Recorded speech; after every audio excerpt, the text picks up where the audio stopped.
Okay, boys and girls, we're ready to see if it'll take power. So we just use some crummy old wires. We'll fix that up later. And let's see if we hook this up. What happens? Oh, I saw a spark. Yes, sir, Bubba Louie. That is ready to go. Yes, another diesel heater install. This one had a good price, primarily because they advertised it as having 110 volts, and it didn't come with an external power supply, so we called them up and complained, and we got a really good price on it.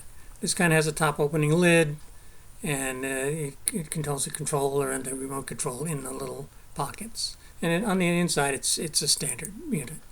But our concern, we've watched these videos, is over exhaust temperature.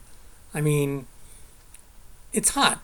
The exhaust right at the edge of the chamber could probably be maybe 600 degrees, and that's just too hot. Especially if it's still that hot when it gets to the outside of wherever you're putting it, and especially if you're going through a wooden garage wall, which is what we're doing. And wood, like paper, starts to burn at, Fahrenheit 451. So we thought, what do we do to make that better when it goes through the wood? That's the big question. And so we said, let's try a bulkhead flange. Sometimes it's called a through-the-wall flange. They're used on boats a lot. It has a nice annular space. The air gap, you see that thin line pointing down to it, between the actual exhaust pipe and the shell. That extra shell gives you a lot of space to keep the heat from getting from the pipe to the wall. And then it has a nice wide flange that even when it's mounted on the wall, it's going to dissipate the heat because it's a lot of space compared to the size of the inside pipe. This one happens to be about 75 millimeters. So we said, let's build a dummy section of wall. We'll drill a hole in it a little bigger than the inner flange, the inner annular area, and we'll fasten it to a bulkhead simulated wall. And we'll find something that's round and a little bigger than it is to give us another layer. Or find a tube or a can, like a 100 or 200 can, and drill a hole in the wood to that size, and then try to mount it all together. So we did that. And here's where we were in the process. We put the flange on a little section of wall we built. We found a likely object in our scrap bin that would fit, and we laid it out. I'm going from left to right here. And marked it and started to drill it, and there's just no way on this particular one. It was about 2 inches. We checked the fit, and the bolt circle interfered with the flange on the tube we were trying to put in there. It went together though. If you look at the lower left picture, it had a nice air gap, so it was going to do a terrific job. And we finally figured out if we take something thin and put it around the outside, we get our level 3. You see it marked there. And in this case, we just used a piece of tin sheet metal that we had laying around. It was flashing, actually, I think, and we used it for electrolysis studies because it's zinc. And we used it actually for zinc plating bolts and nuts and stuff like that. But it should do fine. It's metal.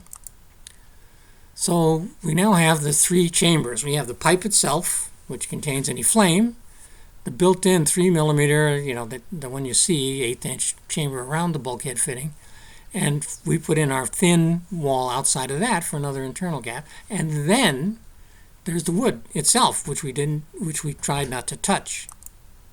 So here's our test wall, and that's Durock without the K, and then we just got some scrap Durock that we put together, and that helps to insulate it. And it means that the wall itself is only seeing the very end of the pipe and the flange. So that's what we did. So here's the way it's going to be on the inside, except I'll put this one in between the other two so it looks nicer. And there it is on the outside. And of course the exhaust pipe will go, and the muffler will go on this side. That's outside, inside.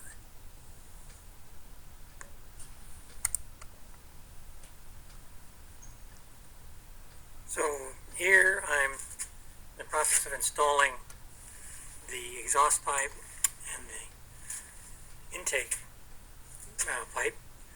And what I've done is I've added a little of this heat-resistant material because I just don't like this being that close to the fuel line. You'd think the fuel line would have gone here, but that's just the way these things are made, and they're all the same. when you put that on, it's a pain in the neck to get in there. What you need is a socket and a little tiny ratchet like this. This happens to be 7mm, and be careful when you get the hose clamps, because they're all different kinds.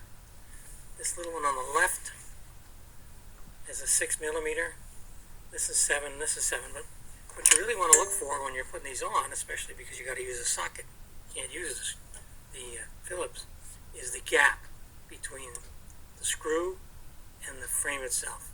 You can see this one's got enough gap to get that socket in there. This one, no. Oh yeah, and this is probably unnecessary, but I also put the screw on the far side so that there's less chance of conducting between here and the intake. So one more time, taking the standard bulkhead fitting, we've added just a thin layer of metal in here. It's zinc, which doesn't melt till 400 and something Celsius, but it's going to be second away from this, so it shouldn't be a problem. So we've got the chamber that's in here.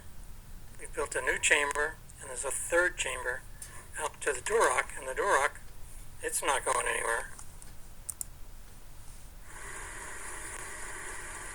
And so we've added some diesel fuel, and we've tired it up. Followed the directions pretty quickly, and we were at 8 degrees C. It's at 16 now. It's running full bore. Looking pretty good. It's funny. Yeah, the colors aren't coming out right on the bars. That last bar is red. It was before the yellow. It's interesting, those colors don't come out. Anyway, so it's cheese. So that's it. Just in case, if you notice the white paint back there, that's that intumescent paint. It's basically fireproof. Look it up. It is expensive, but I had some left over from a job I was doing with too many lithium batteries, and you've seen those things in the news. The shelf itself is covered top and bottom with 1/4-inch Durock, and that's like 1/2-inch plywood. It's what we had. We had it left over for something else. The Durock is, I recommend it for this purpose. The heat shield web on the exhaust outlet was also that white fluff woven stuff you saw on the exhaust outlet. You buy that stuff. I think it's like $5 for 6 feet or something, 6 meters, 3 meters, 2 meters. And we laid that flat around the periphery of the hole in the shelf. The hole in the shelf, you have to have a hole that's like 4 inches by 5 inches to allow clearance for the inlet and exhaust pipes underneath that if you run it that way. So we lined the outside of that with some of that stuff laid flat and tacked onto the sandwich between the Durock, plywood Durock, and that just gives us a little bit more, just a little more safety feeling. So that's it. It's I think it's going to be good. Oh, okay. One last thing. That webbing, some people put it on the entire exhaust pipe. Now that means you can probably touch the exhaust pipe, which is, makes it a little safer. But I'm not crazy about it because, number one, it keeps all the heat in the exhaust pipe, so you're now going to be down at the wall. You're going to be almost as hot as coming out of the engine block, if you will. And I don't like that. That's part of the whole purpose of this experiment. And the other is, if you don't insulate it, although you might burn your hand touching it, you're going to get some extra heat out of it. You're going to get some more BTUs because the exhaust gas is going to heat up that pipe, and that's going to radiate into the room a little more heat. So I kind of like it that way. Anyway, there you go. One more diesel heater install.